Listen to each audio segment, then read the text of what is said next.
You are most welcome to Ravindraj 24/7 learning app. I myself, Mr. D.K. Jha, chemistry faculty with 15 years of experience in the field of IIT JEE and NEET examinations. Today we are going to discuss about mole concept in the complete perspective for NEET examinations and IIT JEE examinations. And in mole concept जो आज हम लोग discuss करने जा रहे हैं वो equivalent weight का डिस्कशन करने जा रहे हैं। एक छोटी सी टॉपिक है जिस पे हम अभी चर्चा शुरू करने जा रहे हैं। नाउ थिंक इट कि whenever we are talking about equivalent weight,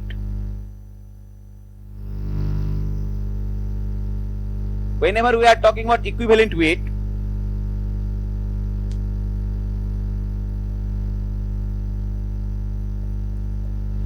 equivalent weight हम किसका निकालते हैं? इक्विवेलेंट वेट हम बेटा निकालते हैं एटम का, मॉलिक्यूल का। ठीक है, तो बेसिक जो डिफिनीशन होता है इक्विवेलेंट वेट का वो क्या होता है कि कोई एलिमेंट E है, किसी भी एलिमेंट E का एक्स पार्ट, किसी भी एलिमेंट E का एक्स पार्ट यदि हाइड्रोजन के वन पार्ट से रिएक्ट हो जाए, कंप्लीटली कंबाइन हो जाए या बैलेंस हो जाए, इन दैट कंडीशन जो ये एक्स पार्ट होगा वो क्या कहलाएगा? इसका इक्विवेलेंट वेट। किसी भी एलिमेंट E का एक्स पार्ट यदि ऑक्सीजन के 8 पार्ट से रिएक्ट हो जाता है, कंप्लीटली कंबाइन हो जाता है और बैलेंस हो जाता है, इन दैट कंडीशन जो ये एक्स पार्ट होगा वो क्या कहलाएगा?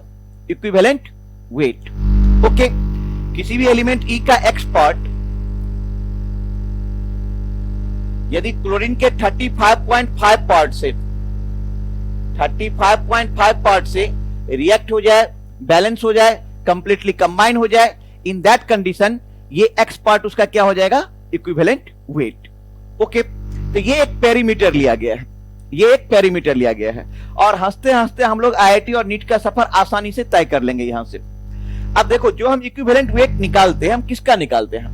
हम इक्विवेलेंट वेट निकालते हैं एटम का या मॉलिक्यूल का? एटम का या मॉलिक्यूल का? एटम के केस में जो इक्विवेलेंट वेट होता है ये हो जाएगा atomic wait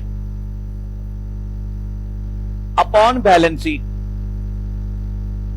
atomic weight upon valency. जब आप मॉलिक्यूल की बात करते हो तो मॉलिक्यूल के केस में इक्विवेलेंट वेट हो जाएगा molecular weight upon N factor.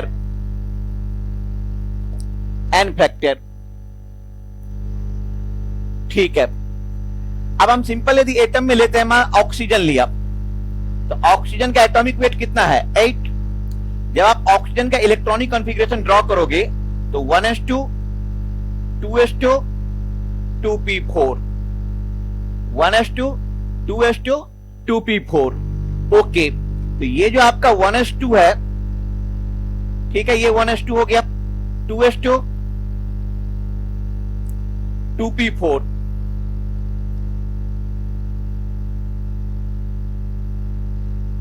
One two three 4। अब आप क्या देख रहे हो कि ऑक्सीजन के पास अनपेयर्ड इलेक्ट्रॉन कितना है? 2 है। ऑक्सीजन के पास अनपेयर्ड इलेक्ट्रॉन कितना है? 2 अनपेयर्ड इलेक्ट्रॉन है। इसका मतलब ऑक्सीजन की वैलेंसी कितनी हो गई? 2। इस कंडीशन में ऑक्सीजन का जो इक्विवेलेंट वेट हो जाएगा वो हो जाएगा atomic weight 16/2 equal to 8। 16/2 equal to 8। लिखो आप लोग।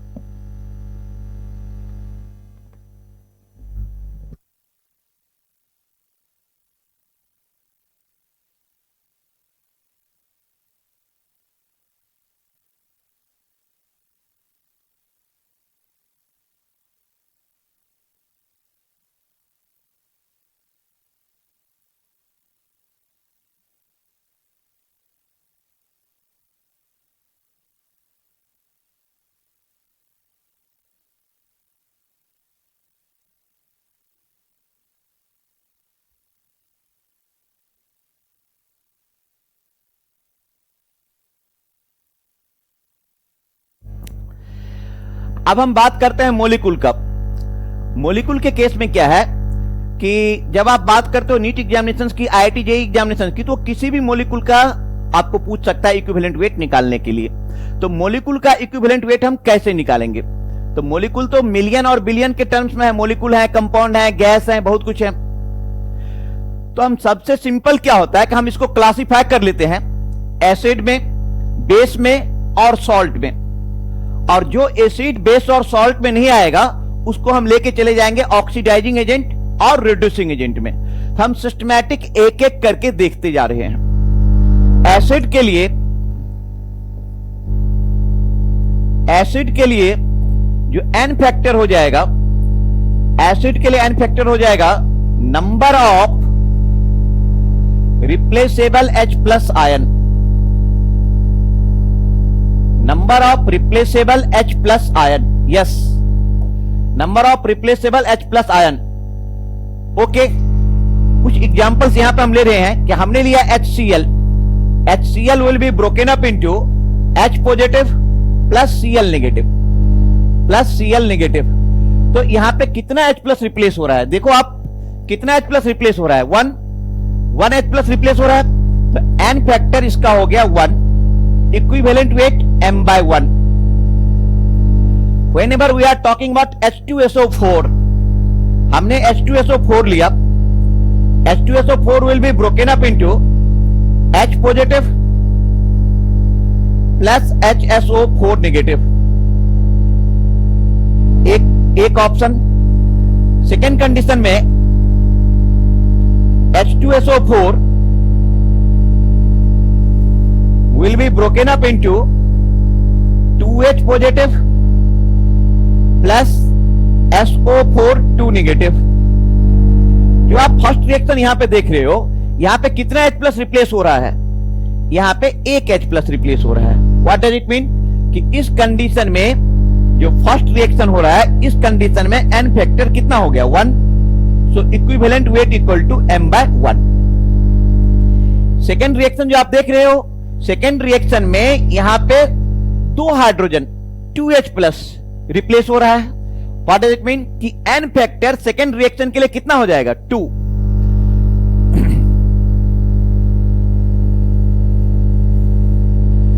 N factor 2,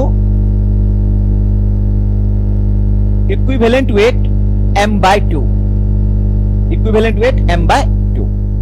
okay, take another example. हमने लिया H3PO4,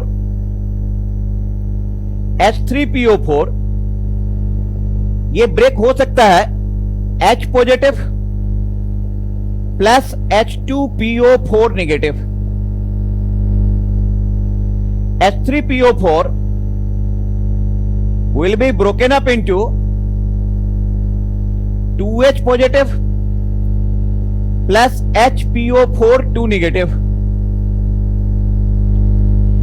H3PO4 will be broken up into 3H positive plus PO4 3 negative। जो हम फर्स्ट केस देख रहे हैं, यहां पे कितना H प्लस रिप्लेस कर रहा है? 1। सो N फैक्टर 1, इक्विवेलेंट वेट हो जाएगा यहां पे m/1। In the second reaction N factor 2, क्यों?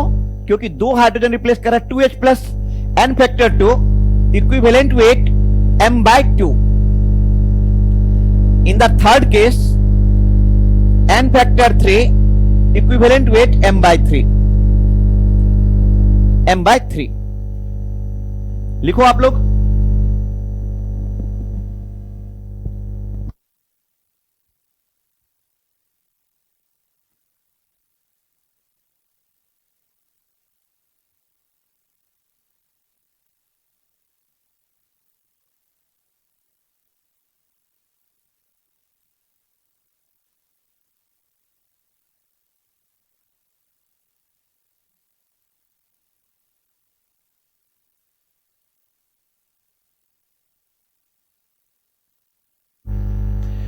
अब यहां पे क्या हो रहा है कि जब किसी एसिड के साथ ऑक्सीजन अवेलेबल होता है तो उसको हम ऑक्सी एसिड बोलते हैं। क्या बोलते हैं? Oxy acid. तो हम यहां पे ले रहे हैं जैसे oxy acid, oxy acid. In case of oxy acid, only those hydrogen atom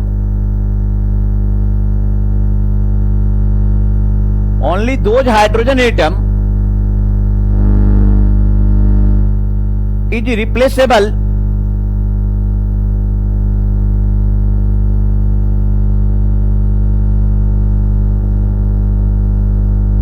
which is directly attached with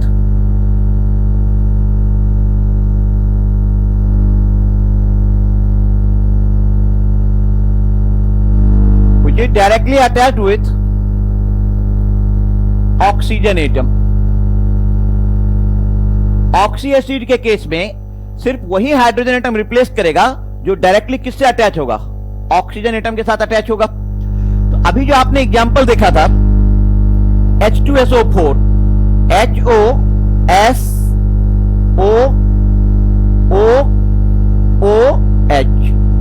यहां पे दो हाइड्रोजन एटम है, ये और ये, जो कि डायरेक्टली ऑक्सीजन से अटैच है।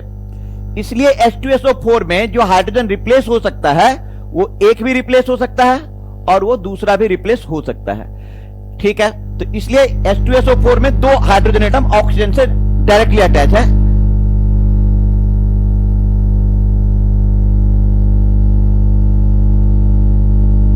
तो ये दो रिप्लेस हो सकता है। जब आप H3PO4 की बात करते हो तो HOPOOHOH।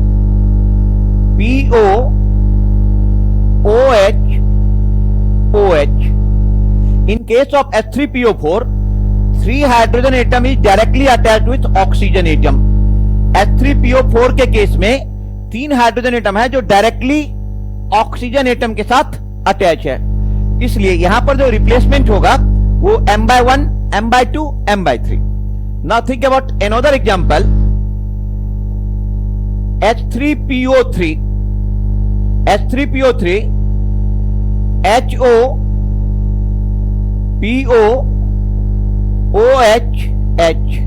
अब आप यहां पे क्या देख रहे हो?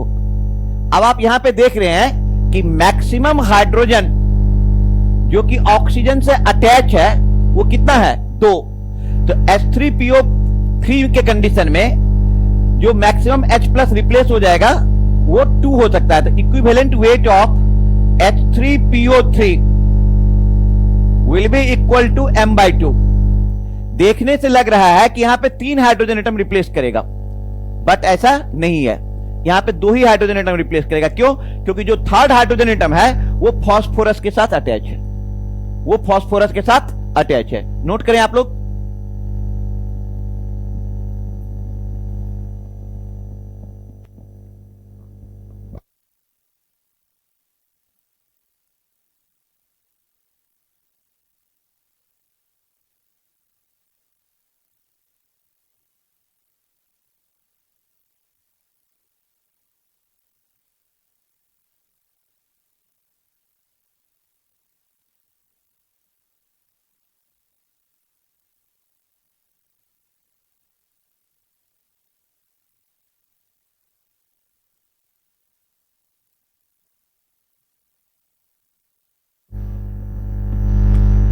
ठीक है, तो हमने एसिड के लिए देखा, अब हम बेस के लिए देख रहे हैं। बेस के लिए जो n फैक्टर हो जाएगा it will be equal to number of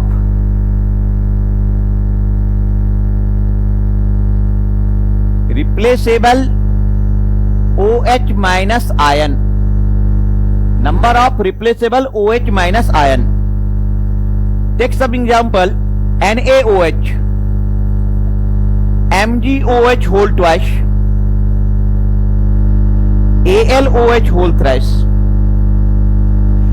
बेटा NaOH का जो ब्रेकअप होगा वो कैसे होगा? NaOH will be broken up into Na positive plus OH negative। MgOH whole twice will be broken up into Mg2 positive plus 2OH negative। AlOH whole thrice will be broken up into Al3 positive plus 3OH negative। Yes, अब आप क्या देख रहे हो और यहां से आप क्या समझ रहे हो कि जो फर्स्ट केस है, फर्स्ट रिएक्शन में n फैक्टर कितना हो जाएगा 1, इक्विवेलेंट वेट m/1।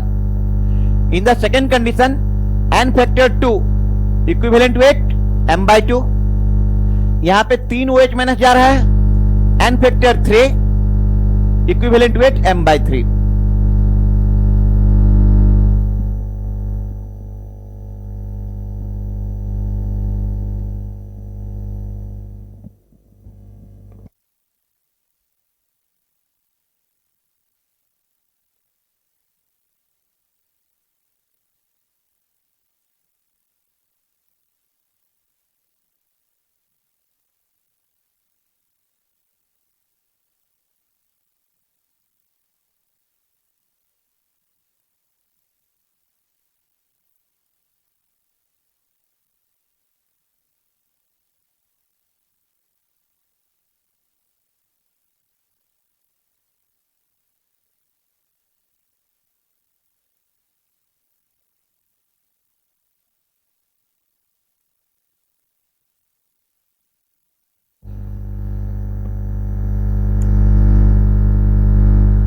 अब हम सॉल्ट के केस में देख रहे हैं कि सॉल्ट के केस में n फैक्टर क्या होगा। सॉल्ट के केस में n फैक्टर हो जाएगा चार्ज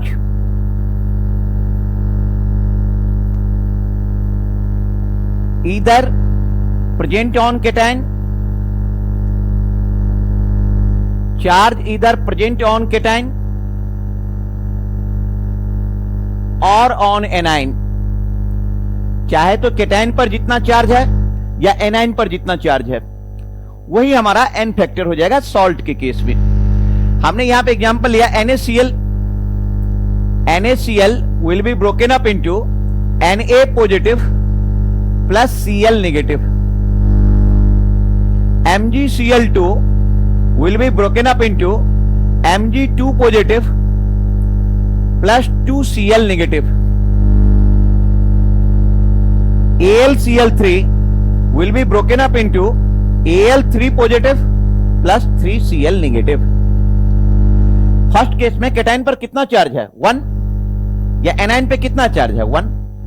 तो आप n फैक्टर किसको लोगे, चाहे तो आप केटाइनिक चार्ज को ले लो या आप एनाइनिक चार्ज को ले लो। तो n factor 1 equivalent weight m/1, m/1। In second condition cation पर कितना चार्ज है 2, और एक क्लोरीन एटम पे एक नेगेटिव चार्ज है, बट क्लोरीन एटम है कितने 2, तो टोटल चार्ज ऑन एनाइन 2। तो n factor 2 equivalent weight m/2। In third condition cationic charge कितना है 3, और total charge on anion also 3। So n factor equal to 3, equivalent weight equal to m/3। m/3 note करें।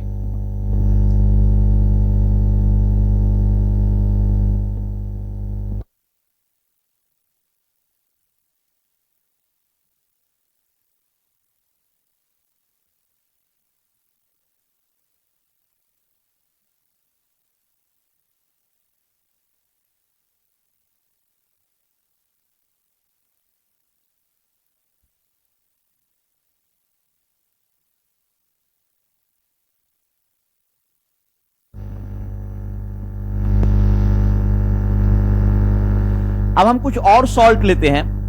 जैसे कि आप देख लो कि आपके पास एक एग्जांपल मैं यहां पे ले रहा हूं K2SO4 dot Al2SO43 dot 24H2O।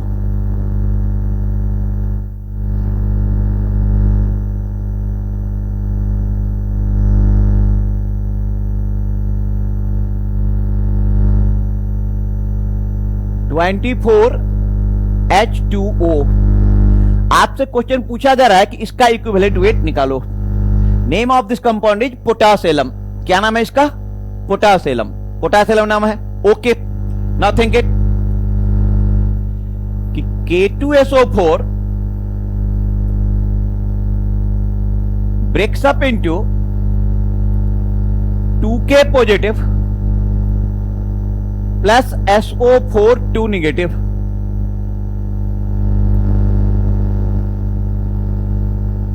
Al2 SO43 break up into 2Al3 positive plus 3SO4 2 negative। ठीक है, तो कैटायन पर कितना चार्ज है 2, एनायन पर कितना चार्ज है 2। यहां पे total charge on cation 6, total charge on anion 3 into 2 6।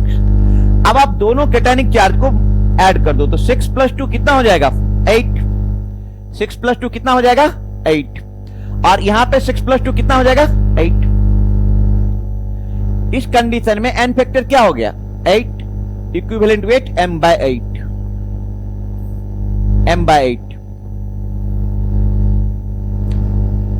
Take another example कि आपको फाइंड करना है equivalent weight of KCl MgCl2 6H2O carnallite का। ठीक है, KCl break up into K positive plus Cl negative,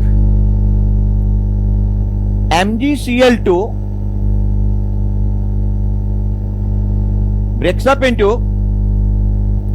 Mg2 positive plus 2Cl negative.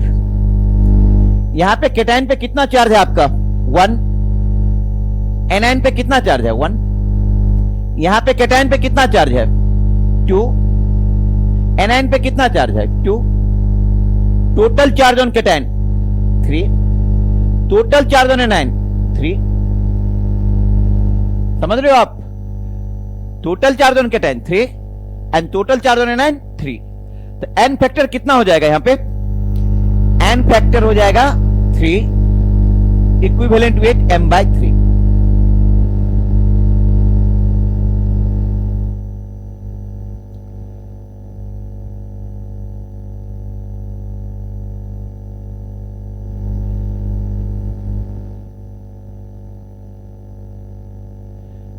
तो इससे आगे हम नेक्स्ट क्लास में जारी करेंगे। Thank you, thank for your nice cooperation. Okay.